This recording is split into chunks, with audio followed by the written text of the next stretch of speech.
following video La vidéo suivante est une reconstitution d'un événement tragique qui s'est produit sur l'un de nos appareils de forage au Koweït. Veuillez regarder la vidéo et écouter très attentivement. Nous voulons que tous nos employés travaillent dans des bonnes conditions de sécurité et retournent dans leur famille en toute sécurité. Mais selon le principe voulant que le passé ne puisse être modifié, nous devons tous, pour autant que nous puissions, prendre soin de nous-mêmes et de nos familles pour l'avenir. Le 27 juillet 2008, il y a eu un accident tragique sur l'appareil de forage 776. Monsieur Ahmed Kassim Ahmed, un assistant foreur sur l'appareil de forage 776, a été sévèrement blessé lors d'une chute. Monsieur Ahmed a succombé à ses blessures et est décédé le 1er août 2008.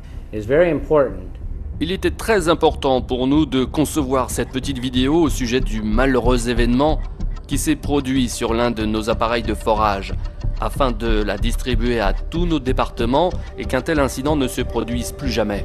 Notre objectif, que personne ne soit blessé.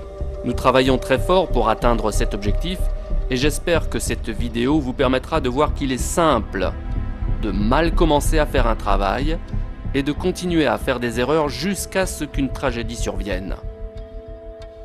Le 27 juillet dernier, un incident s'est produit sur l'un de nos appareils de forage ici, au Koweït.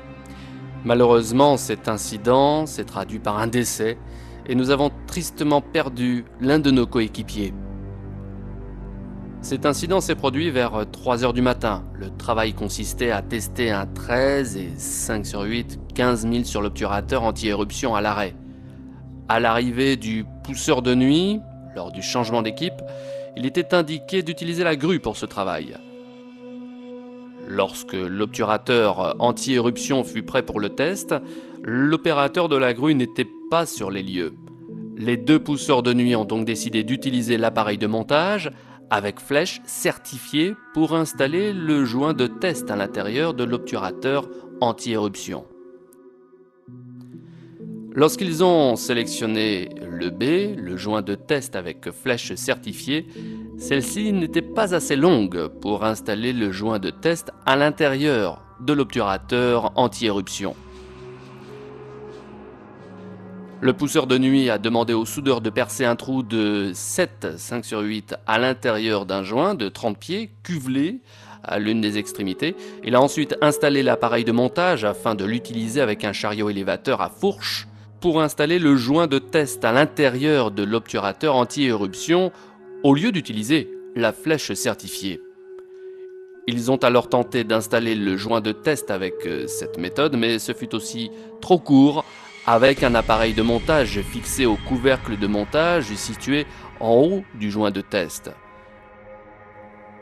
Ils ont alors décidé d'attacher l'appareil de montage à la partie inférieure du joint de test en utilisant une courroie.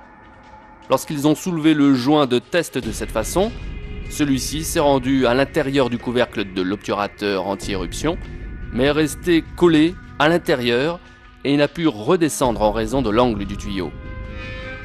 Ils ont donc décidé d'envoyer l'assistant foreur en haut de l'obturateur anti-éruption dans le chariot élévateur. Lorsque l'élévateur a été mis en place en haut de l'obturateur anti-éruption, l'assistant foreur a décidé de quitter l'élévateur et de grimper au sommet de l'obturateur anti-éruption. Il a centré le joint de test et le pousseur de nuit a signalé à l'opérateur du chariot élévateur, à fourche, de descendre le joint de test. Au moment où le joint de test descendait, le cuvelage a heurté l'assistant foreur à la tête et l'a projeté vers le sol.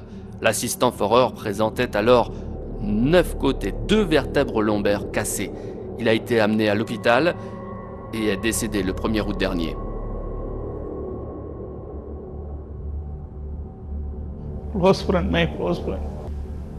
Cher ami, mon cher ami, un très bon coéquipier, je ne sais pas ce qui lui est arrivé. Je lui ai répété à 4 ou 5 reprises de ne pas utiliser le chariot élévateur à fourche, d'utiliser la grue, que la grue arriverait dans 30 minutes. Pourquoi veux-tu prendre ce risque?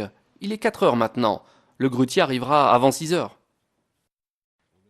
Toutes nos pensées vont à la famille d'Ahmed au regard de cette tragédie. Cette tragédie me touche personnellement. Elle touche aussi les travailleurs sur l'appareil de forage, ainsi que toute la compagnie.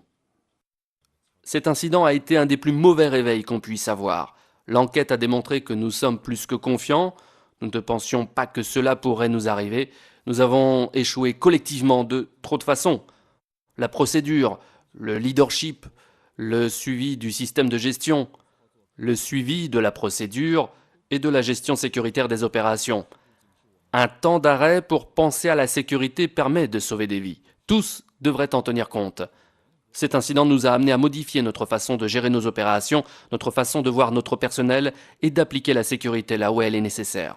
La gestion de sécurité opérationnelle est une fonction directe de la gestion en ligne.